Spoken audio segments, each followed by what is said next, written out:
안녕하십니까. 정한 박경부입니다. 레빗 강좌를 오랜만에 시작하도록 하겠습니다. 그동안 레빗 강좌를 오랫동안 못했습니다. 한 달 정도 못한 것 같습니다. 한 달 넘었나요? 뭐 프로젝트도 좀 많았고 제가 일이 좀 많다 보니까 많이 못한 게 있었고, 또 아울러 제가 이거 좀 뻘짓거리 하다가 유튜브 계정이 한 보름 정도 정지되는 바람에 강의도 못 올렸는데, 사실 미리 좀 준비를 해서 그 계정 정지가 풀리면 바로 올렸어야 되는데 일이 좀 많다 보니까 제가 못했습니다. 뭐 바로 시작하도록 하겠습니다. 지금까지는 이제 뭐 기본적으로 랩이 어떻게 사용하는 거 뭐 기초적인 거를 했다고 그럴까요? 아마 많이 모자르실 겁니다. 책 보고 많이 연습을 하셔야지 될 거예요. 어떤 개념만 좀 알자 하는 그런 의미였었고, 이번 강좌는 이제 실제 프로젝트를 하면서 어떻게 하는지에 대해서 설명하도록 하겠습니다. 제가 이렇게 강의를 보시다 보면은 화면 움직이는 게 빨리빨리 착착 움직이고 그러니까, 저 사람 되게 빨리 하나 보다, 뭐 되게 손이 빠른가 보다, 뭐 이렇게 생각하실 수가 있는데, 사실은 그 굉장히 오래 걸린 겁니다. 이거를 좀 속도를 줄이기 위해서, 그러니까 좀 강의 시간을 줄이기 위해서 속도를 좀 빠르게, 그러니까 2배속으로 돌렸습니다. 일부는 2배속도 너무 느리다 싶으면 뭐 4배속이나 8배속까지도 올릴 겁니다. 이렇게 일을 하다 보면은, 특히 그 컴퓨터 CAD를 잘 모르고 뭐 레빗을 잘 모르는 사람들은 뭐 레빗을 사용하면은 뭐 일주일 걸리던 프로젝트가 하루 만에 되는 줄 알고 막 이런 착각을 하는 경우가 많아요. 실제적으로 레빗 홍보 이렇게 동영상 보면은, 어디서 보면은 그런 게 있더라고요. 뭐 보통 뭐 일주일 걸리는 프로젝트를 뭐 1시간 만에 끝냈다는, 일단 이건 다 개소리입니다. 사람이 하는 일입니다. 뭐 물론 막 무조건 빠르다고 해서 다 되는 건 아니에요. 기계도 한계가 있는 거고요. 뭐 승용차 타고 달려나갈 수는 없지 않습니까? 이 가장 좋은 거는 퀄리티가 좋아지고, 그다음에 좀 더 작업의 효율성을 보여준다, 이런 건데, 기존의 캐드로 기존에 설계하던 방식으로 이 레빗을 하다 보면은 절대로 안 됩니다. 이 관련된 얘기는 나중에 좀 더 강좌를 어느 정도 진행하고 나서 얘기를 하도록 하고요. 혹시나 놀라지 마십시오. 제가 한 거는 한 4~5시간 한 작업을 속도를 빠르게 해서 1~2시간 안에 강의가 끝나도록 한 거니까 그렇게 이해를 해주시기 바라겠습니다.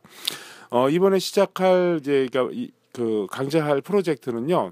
그 모처의 모 택지 개발 지구에 그 3층짜리 개인 주택 겸 뭐 그 근생이 포함된 것을 이제 디자인을 하고 설계를 하는 거였는데요. 원래 이 프로젝트는 이제 실시 설계는 아니고 그 계획 설계 정도로 해서 진행을 한 겁니다. 레빗의 단점이 실시 설계를 하기에는 아직 부족한 점이 많습니다. 무슨 말이냐면요, 우리나라의 그 건축 설계 현장에 맞추는 게 어렵습니다. 그러니까 우리나라 건축 현장이, 그러니까 건축 설계나 뭐 이런 실무가 레빗에 맞춰줘야 되는데 뭐 그러지를 않겠죠. 그래서 일단은 계획적인 요소라 생각을 하시고 하시면 될 것 같습니다. 그 현업에 종사하시는 분들은 많이 느끼시겠지만은, 한 사람이 한 프로젝트의 그 시작부터 끝까지 가는 거는 굉장히 어렵죠. 막 여기저기 왔다 갔다 하고 그러죠. 무슨 말도 같지도 않은 뭐 인력 관리니 뭐 이런 거 때문에 뭐 그렇게 되는데, 그러다 보니까 뭐 설계가 개판이 되긴 합니다. 이 프로젝트도 기존에 누군가가 설계를 했던 거 가지고 캐드로 다시 작업을 한 거를 다시 레빗으로 작업하고, 또 그 이후에 다시 캐드로 작업하는 불필요한 그런 행동을 하게 된 거입니다. 어쨌든 강의를 시작하게 되면서 뭐 그냥 이해를 해주시기 바라겠습니다. 제가 또 뻘짓거리 좀 하는 바람에 강의가 좀 늦었습니다. 일단 캐드 파일을 불러드리도록 하겠습니다. 캐드 파일 일단 로딩을 하는데 시간이 좀 많이 걸리네요. 이 2배 속도로 했는데도 캐드를 불러왔습니다. 캐드를 불러왔으면은 기본 바탕으로 사용할 이 그 각 이제 층별 평면도를 W 블록을 이용해서 따로 저장을 하도록 하겠습니다. 이름을 이제 이렇게 정해줘야 되겠죠. 1층 이렇게 정해줘서 저장을 합니다. 이런 거 저장하고 이렇게 할 때는 그 세팅에 굉장히 조심을 해야 됩니다. 이 세팅 잘못되면은 계속 뭐 다른 것들이 틀어지고 뭐 여러 가지가 그 아주 골치 아파질 부분들이 많습니다. 그래서 1층, 2층 이렇게 단위도 밀리미터인 거 확인시켜주고, 뭐 기본적인 걸로 해도 상관은 없는데, 이제 해놓고 나서 나중에 뭐가 안 맞고 그러면은 되게 헷갈리게 돼 버립니다. 일단은 이런 거는 있습니다. 그 캐드 파일에서 밀리미터를 지정을 해주면은 레빗에서 임포트를 할 때 자동으로 밀리미터로 인식을 해주는데, 그냥 단위 없이 이렇게 저장을 해버리면은요, 그 레빗은 기본적으로 인치 단위로 되어 있기 때문에 인치로 로딩되는 그런 경우가 있습니다. 그래서 그런 부분, 그러니까 아무 생각 안 하고 W 블럭으로 DWG를 만들었는데, 저기에서 그 보면은 이제 레빗에서 보면은 엉뚱한 그 단위로 입력되는 이런 경우가 생길 수가 있습니다.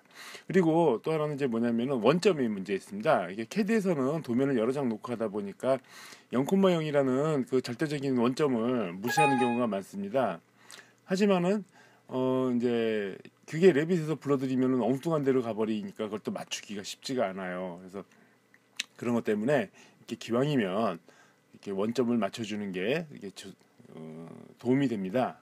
뭐 도움이 됩니다. 그래서 좀 다소 귀찮긴 하지만 이렇게 원점도 맞춰주고 뭐 여러 가지 맞춰주는 게 좋습니다. 뭐 1, 2, 3, 4층 뭐 전부 다 이렇게 다 따로따로 이렇게 하려니까 상당히 귀찮죠. 근데 귀찮지만은 어쩔 수가 없습니다. 뭐 이 레빗을 한다고 해서 뭐 캐드보다 뭐 더 빨리 하는 건 아닙니다. 더 많은 정보를 넣을 수가 있고 그 파라메트릭 그 설계라는 걸 할 수 있을 뿐이지, 그 시간이나 뭐 이런 거는 굉장히 오래 걸립니다. 지금 화면은 굉장히 빨리빨리 움직이니까 야 이거 되게 빨리 움직인다 뭐 이렇게 생각하실 수가 있는데요.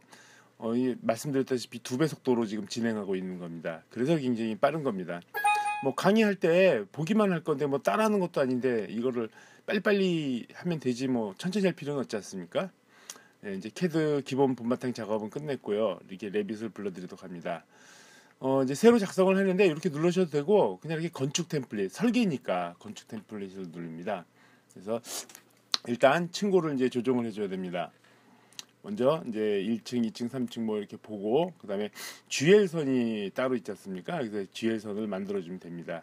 이렇게 선을 그을 때 근처 가까이 가면 이렇게 점선이 보이죠. 예, 그리고 글씨체가 표현되는 이 표식이나 이런 것들이 크기가 막 여러 가지가 생길 수가 있는데, 그럴 때 이렇게 좀 전처럼 그 스케일을 조절을 해주면 글씨체가 좀 작아지죠. 예. 그리고 층수도 좀 전에 이제 GL이라고 표현을 했었지 않습니까? 근데 처음에 그으면은 얘가 뭐 자동으로 생성이 된다 그러면서 뭐 이츠 이상 글씨가 이렇게 되는데 그걸 GL로 바꿔주시고요. 예.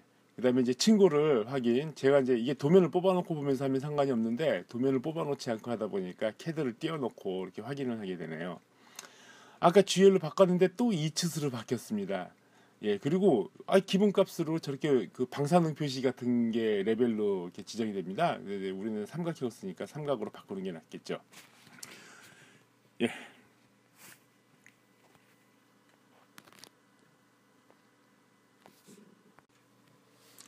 계속 강의 진행됩니다. 예. 뭐 잠깐 쉬느라고 너무 빨리 하니까 제가 이거 맞추기가 쉽지가 않네요. 저기는 또 3층이라고 되어 있습니다. 이거를 이제 3층으로 바꾸고 나고 2층을 3층으로 바꾸고 프로젝트 탐색기는 3층 평면도로 해줍니다.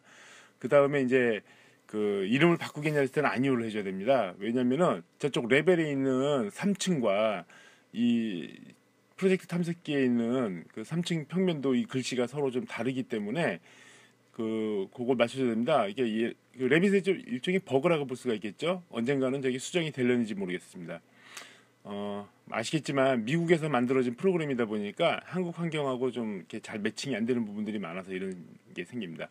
좀 전에도 삼츠시라는 게 생겼지 않습니까? 저게 이제 다락인데 여기다 이제 이름을 다락으로 써주고 나서 뭐 해당 뷰 이름을 바꾸면은 저쪽에 그 프로젝트 탐색기에도 이제 다락으로 원래는 이제 3츠스로 되는 게 다락으로 바뀌었는데 요거는 이제 다락 평면도로 바꾸면서 이름을 독립시켜야 된다. 다락 평면도로 바꾸면은 인면도에서도 레벨이 다락 평면도로 바뀌어 버립니다. 그런 것들이 좀 문제가 많습니다.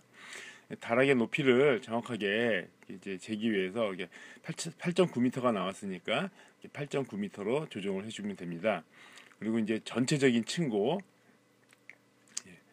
그래서 쭉 재보니까 얼마가 나왔는지 이제 딱 나왔죠. 그래서 11.7m 이렇게 조정하면은 전체적으로 이제 인면에서 층고 높이들이 이제 결정이 다 됐습니다. 예, 그럼 이제 1층 평면도로 갑니다. 1층 평면도에 가서 캐드 파일 및 못바탕을 이제 불러와야 됩니다. 뭐 캐드 링크로 가져도 되고 가져오기도 되는데 링크보다는 이게 낫습니다. 제가 이제 좀 잘못 불러와가지고 색상을 이제 흑백으로 바꿔줘야 됩니다. 그다음에 뭐 레이는 상관없고 가져오기를 밀리미터로 바꿔줘야 됩니다. 물론 이제 아까 저장할 때 밀리미터로 저장했으니까 자동 인식으로 해도 상관은 없는데 그래도 혹시나 모르니까 같은 밀리미터로 해야지 이게 제대로 된 평면도가 들어옵니다.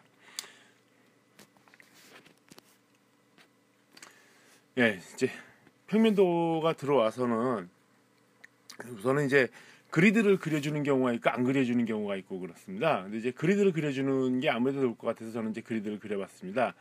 평면도도 100분의 1로 돼 있어서 50분의 1을 바꿨습니다. 그랬더니 얼추 이제 좀 많네요. 이거 50분의 1로 아마 그려야 될 것 같습니다.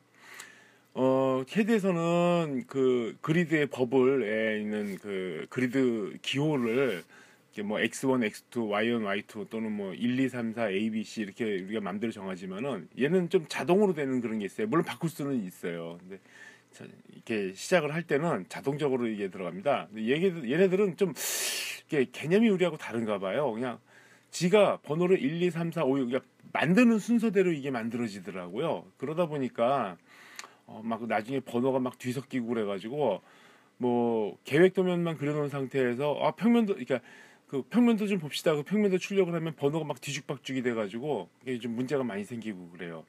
차라리 저 버블이 없는 게 나을 수도 있는데 일단 이 그리드를 그리는 이유 중에 하나가 이게 도면의 치수나 이런 걸 일치화시키기 위해서 하는 건데 그러니까 건축 도면, 그러니까 캐드 도면에서 그린 거하고 이 레빗에서 그린 도면하고는 굉장히 차이가 많이 납니다.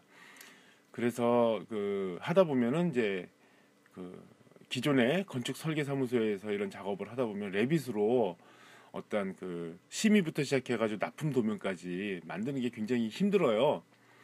그래서 아직은 레빗은 그 스케치업 정도의 수준밖에 활용을 못 하고 있는 게 현실입니다. 원래는 그런 의도가 아닌데 참 그렇더라고요. 일단 이제 본바탕을 잠깐 꺼두고 나서 보면은 이제 대충 그리드 그려준 거에서 인면 표시가 그 내부에 들어가 있으면은 이제 헷갈리지 않습니까? 그래서 인면 표시기를 저렇게 밖으로 뺍니다. 저 인면 표시기는 저 위치에 따라 가지고 인면이 보이는 그 위치나 범위가 이렇게 변경이 될 수가 있습니다. 그래서 적당히 좀 멀리 떨어뜨려 놓는 게 좋습니다. 그리고 이제 그리드마다 간격이 어떻게 되는지 이렇게 이제 정렬 치수를 해줍니다. 정렬 치수를 해주는 이유는 그리드를 옮기거나 또는 치수를 옮기면 같이 연동이 돼서 움직이는 것 때문에 그렇죠. 그냥 일반 선형 치수를 해주면은 치수 따로 놀고 그리드 따로 노는데 저렇게 정렬 치수를 하면은 같이 움직이게 됩니다. 그다음에 이제 숨겨준 거를 이렇게 복원을 시켜주고 작업은 빨리 움직이고 말은 설명은 그 잘 따라가지 못해가지고 좀 그런데 어쨌든 이거는 실물을 통한 예제로 보는 거니까 이렇게 이해를 해주시고요. 이제 그리드를 이제 먼저 만들었으면 먼저 기초를 먼저 만들어야 됩니다. 여기 기초는 이제 매트 기초를 사용했기 때문에 매트 기초로 이게 기초 슬라브죠. 기초 슬라브로 해서 이렇게 쭉 그 건물 외곽선을 따라서 중심선을 따라서 하면 안 되죠. 외곽선을 따라서 이렇게 이제 슬라브를 만들어 줍니다. 그러면은 기초가 완성이 되는 거죠. 기초는 굉장히 쉽죠. 근데 이게 건축 도면에서 보이는 그런 기초하고는 굉장히 좀 달라요. 그래서 그런 부분 때문에 이제 이거는 우리 그 기존의 건축 설계하고 똑같이 생각하시면 안 됩니다. 자, 이 지금 GL선에서도 봤는데도 기초판이 안 보여요. 왜 안 보이느냐? 기초판은 위로 올라온 게 아니라 밑으로 내려갔지 않습니까? 그 우리 뷰는 그 GL 레벨에서 위쪽으로만 보이고 아래쪽으로는 안 보이기 때문에 이렇게 안 보일 수가 있습니다.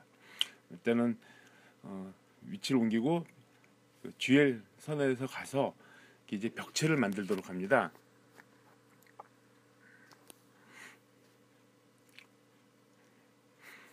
외부 벽체는 GL선에서 시작을 하기 때문에 만들어주는 게 낫겠죠.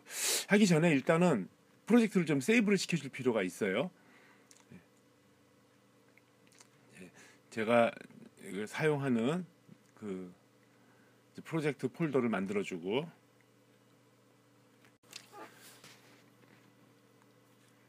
예. 이게 파일을 저장을 해 놓는 게 좋겠죠.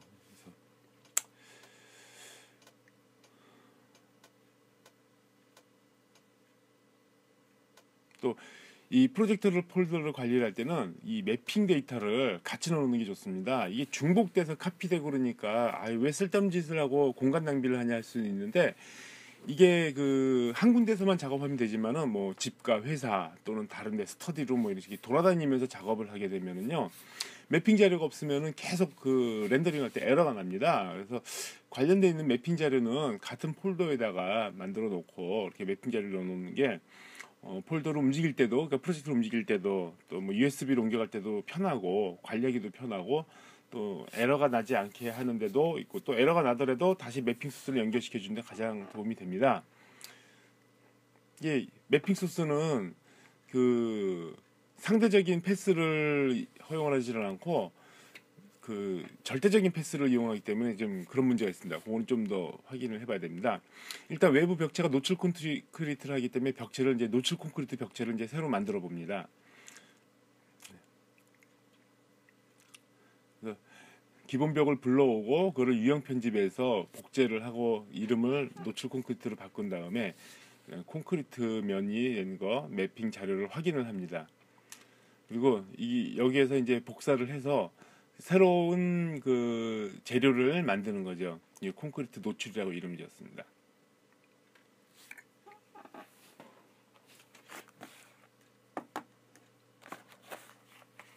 노출 콘크리트는 꼭 이렇게 콘이나 뭐 이런 패턴이 보여야 된다라는 사고방식이 있더라고요. 사실 저런 게 안 보여도 되는데, 그래서 결국 노출 콘크리트 패턴을 새로 만들어서 넣어줘야 되는 그런 이제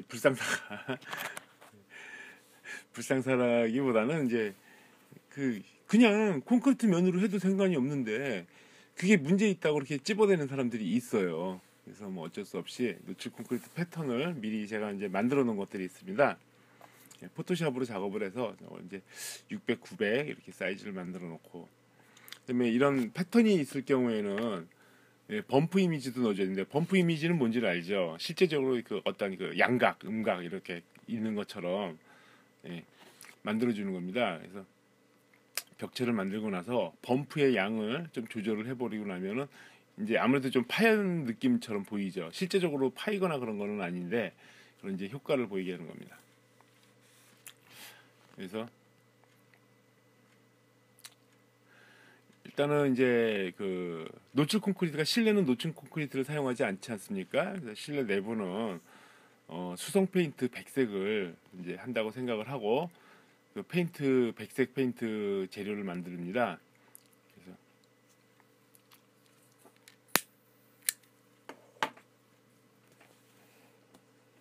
페인트다 보니까 멤브레인 층으로 만들어 가지고 두께가 없이 지정을 했습니다.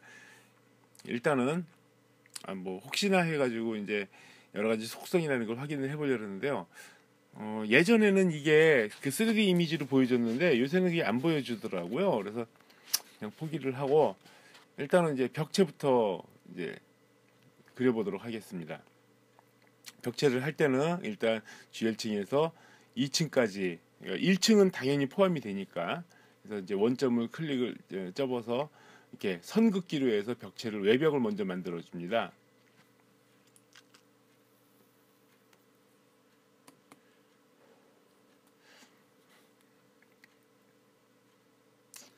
그다음에 여기는 이제 외벽이 이중으로 되어 있는 외벽이라고 해야 될까요? 계단실이 같이 있다 보니까, 그래서 이렇게 이제 벽체를 만들어 줬습니다.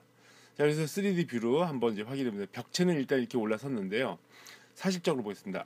이 저기 내벽 외벽이 전부 다 노출 콘크리트 패턴으로 보이네요. 아마 이제 멤브레인층은 표시가 안 되나 봐요. 그래서 요거를 일단은 이제 그 마감재로 바꾸고 1mm의 두께를 줬습니다. 대신에 구조를 이제 199로 줄여가지고 전체가 200이 되게 만들었죠. 흰색 페인트로 내벽이 만들어졌습니다. 그 레빗 2013 버전에서는 그 두께가 1mm 마감재를 인정을 안 했었어요. 2mm 이상으로만 하게 됐었어요. 근데 지금 이제 레빗 2014 버전부터는, 2015 버전부터는 이제 1mm를 인정을 해주더라고요.